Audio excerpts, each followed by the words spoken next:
So Shahid, thank you for joining us this morning. Always good to have a catch up with the chairman. I guess we'll start by kicking things off with talking about the season. It's been a very entertaining start, hasn't it?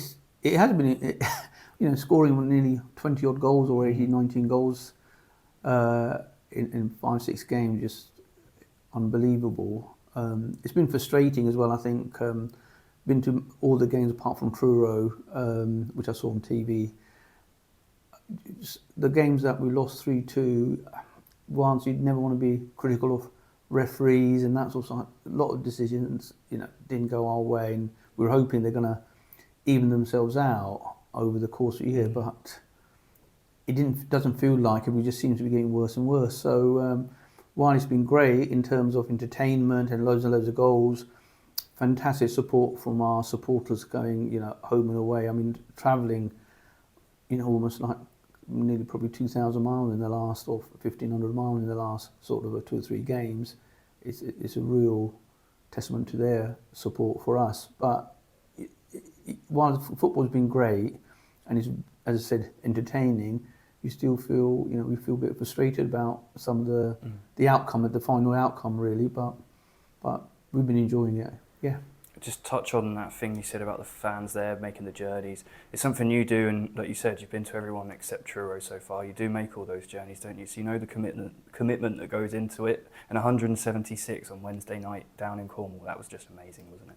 Well, listen, I mean, the Truro game I missed because originally it was going to be Tuesday. I had a meeting on Thursday morning at 7:30. There's no way I was going to get to Truro and come back again. And it was the first time I actually watched since we've had this, D-Zone or TNT. I never watched any of our games on TV at all. So I watched it, and it was very frustrating. And I can understand from the management how frustrated they got when you into him straight after the game, because I was having to write the programme note straight after that for Victoria. Yeah. And, if I had another cat, it wouldn't be in the house. So it was very frustrating the way that the whole episode. But, to come back with almost 8 players on the pitch, to score in the last minute.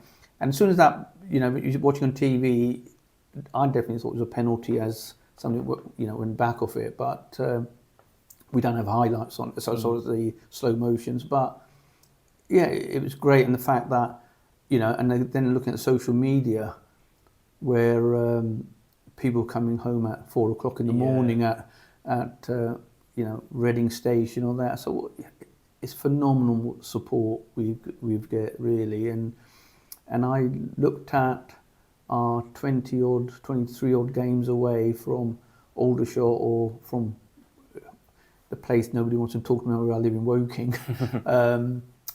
if all those away games, it works out about 11,500 miles this year. Yeah. It's tremendous commitment from our supporters, and we are so grateful for them. And I know I am, but I know more than important the team and the management. Yeah. Well, we're talking about the Wembley success a bit, because obviously you can't really say it's died down. It's obviously a fantastic achievement for the club, and it'll be remembered forever. But it's been a while now, hasn't it? I guess the immediate joy and everything has died down a little bit. But do you think the club capitalised on that Wembley success? I think commercially we did really well. From almost going live with so we knew by 5 o'clock who we were going to be playing. The fact that yourself and Michael and Mark and everybody had all the merchandise ready to go live straight away at 6 o'clock, an hour after the game finished, was fantastic. And then I think our suppliers like Scott from L4 and other suppliers getting all that kit in. I think we just I think we've done really well in terms of maximising. We did.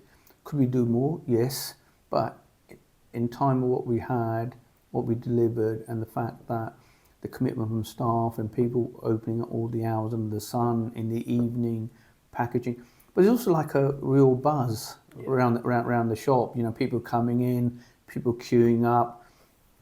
I just thought that whole getting to the final, and then obviously winning the final, and then the bus tour on Monday.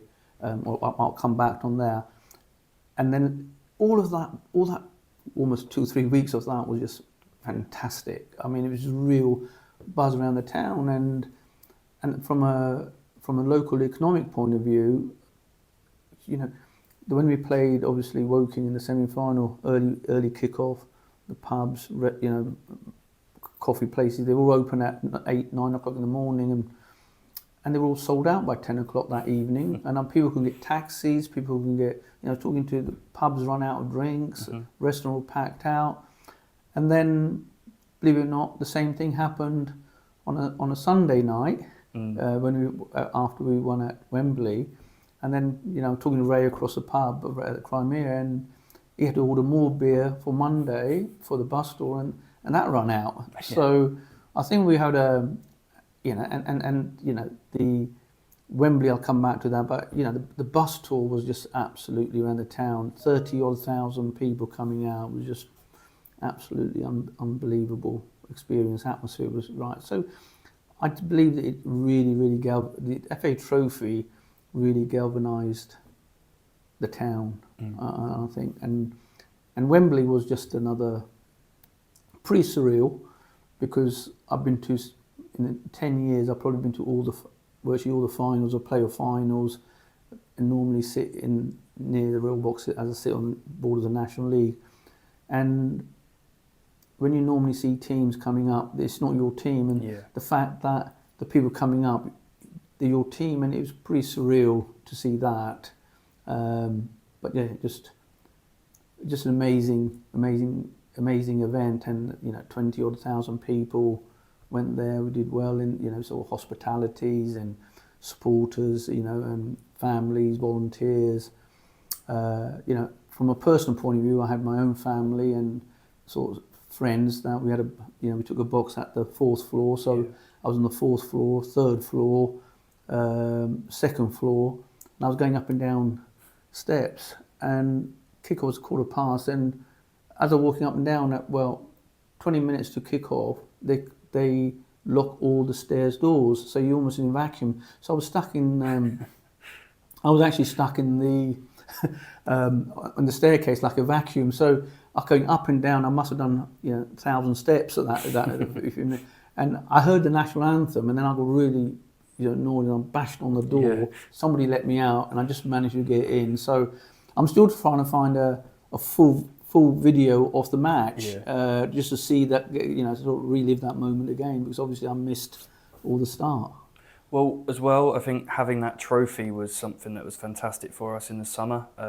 I know the foundation took it to a lot of places. We took it to a lot of sponsors as well. So, and as well, getting our fans in for some events to have their photos with it. So there's been a lot going on in the summer as well after we've got the trophy, hasn't there? Yeah, I think, look, we want to take the trophy. We want to share it with our supporter base, our town, our sponsors, clubs. I know we've got this afternoon. We were at Farnborough Airport. Mm-hmm. Yesterday we were at Qualcomm. The whole. So myself and Michael went. So we really want to take it around the grounds and around. Obviously we had it at Badshot Lee when it got slightly damaged, so we had to get it fixed. But I think it's opportunity to share, and it meant so much to people having pictures taken with it. So we're not touched it for 99 years, and so to have it was fantastic. But also I think what happens is that with the foundation, they're taking it out there to kids and giving them tickets to come to matches. So hopefully get the fan base going. We'll change the subject a little bit. We'll talk about the pitch, because that was a big hot topic of debate last season. We obviously had a lot of games on it in a very bad weather spell, didn't we? So it took a turn for the worse. Has anything happened over the summer to get that fixed? Yeah, I mean, this season, when we started, in May, I think as soon as the end of season and we finished our season, don't forget we had the FA Trophy, and then we got some of the playoff finals. We always guaranteed the schools, because everybody wants to play here. So there's a lot of work went on renovating, but it wasn't major work as we wanted, because we needed funding from the FA and approval from the FA, and the challenge we had was that when we started the discussion with the FA, they came down to see us. When we started doing the work we wanted to do, which was a recommendation from Larkstell, was that all the contracts that are approved by the FA already booked already for the season in January. So we are planning to do that big renovation this summer, which obviously marks 100 years of football being played here. So it'd be great getting new stand, or sorry, new pitch.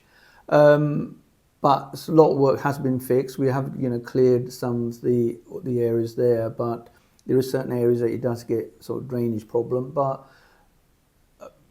Larkstell have worked extremely hard, and the pitch at the moment looks great. But it's going to take, I think that the people will see the big improvement coming in the summer, and some of that. So the funding that we get from the FA, we obviously got to do some match funding as well. So we use some of that match funding, which is it's not in a significant amount, is gone towards the playing budget this year. I guess that was a big amount, fairly, wasn't it? When you look at the total budgets of the club, that's obviously going to be a big decision on where that money gets prioritised, isn't it? So was that maybe quite hard for you to decide on in the summer? Listen, every time you want to do something, the best thing is to give most money you can for the first team budget to make sure that the quality is on the pitch. It's for the Tommy and the management, how they deal with that budget and players. But ideally, I'd love to give twice as much we're giving to there, but at the end of the day, we still got to meet our liabilities, pay salaries, the running of the stadium and the football, grounds and electric and stewarding, and and our medical bills were pretty high already. This year has really had 3-4 major operations for our players before we even kick the season off. So it's a challenge in getting the fine balance, and it's a bit difficult. So a big problem, I guess, with that pitch is a lot of use on it. I mean, whenever you're going to be using a pitch more, there's going to be more problems, isn't there? We had the Reading Academy teams playing there. We had an FA Trophy run as well. So is there going to be any more games this season away from our first team? Well, we're hoping to get, we promised, a one ladies game. We launched a ladies team, so we're going to get a one ladies game here, hopefully before the end of this year. Yeah. Secondly, we have agreed for Reading to play 7 games here, and it's not a significant amount of money we get for them playing here, which helps towards running the football club. But those Reading games are subject to the groundman's approval and the weather as well. So the idea is to make sure, well, not the idea, that the commitment is to make sure the pitch is in good condition for the first team. And I guess, again, talking about tough decisions, is that something to weigh up as well? Because, we know overuse is going to deteriorate the pitch further, but then, like you said, you get money coming in from these games that can help improve and keep the pitch going, can't you? Well, this year, as you recall, we didn't play any pre-season friendlies there. Mm. So when the pitch gets renovated, we normally have some games here. So we didn't have any pre-season friendly games, apart from one, the open day, which supporters coming, the team photographs. Apart from that light training, we didn't play that. From talking to the groundsman, we can get approximately about 35 games. Mm-hmm. So if you take, if you've got good FA Cup run, the Reading game, the ladies team, we're on the border of it. So hopefully that's good enough. The challenge happens is when you got too many games too quickly, and the weather at the same time, which is bad weather. That's where you have a problem. So, but as I said earlier on, that this year it's all about approval from the groundsman, or recommendation, yes or no, what games we can play or not play. But obviously, the first team takes priority. And on the subject of the pitch, talking about the stadium on a more wider scale, we've obviously got a ground redevelopment programme ongoing. It's been a fairly quiet one out in the open, hasn't it? But I know there's been a lot of hard work and red tape to kind of get through. So is there any updates on that? Well, there's a number of things. First of all, yes, it does feel like there's no activities, but I can assure you there's lots and lots of activity going in the background. During the summer, we've done a lot of work on the East Bank, where the metal work has to be, the rust, that's all been done. So hopefully that's given another 5-10 years to use that, because we know everybody wants to keep the East Bank, so we're dealing with that. The big sort of block is the access, and I'm, as of yesterday, the MP Alex Baker met up with the she previously met up with the minister who was responsible for that area, who also came to the FA Cup final, trophy final. They had a meeting yesterday at 5 o'clock, and I had a really good positive feedback from Alex, so that they want to take it to the next level. And we have a meeting planned, I think, next week. I'm hoping to hear today, next week, to finally sort that out. Once that access is sorted out, then we can go for the planning. But at the moment, so it's been positive, and I want to thank, you always question about thanking politicians, but Alex Baker's been fantastic, and she's been very proactive with the DIO and the Minister for Veteran to make sure we can get this access sorted out without having to pay a big ransom for land access.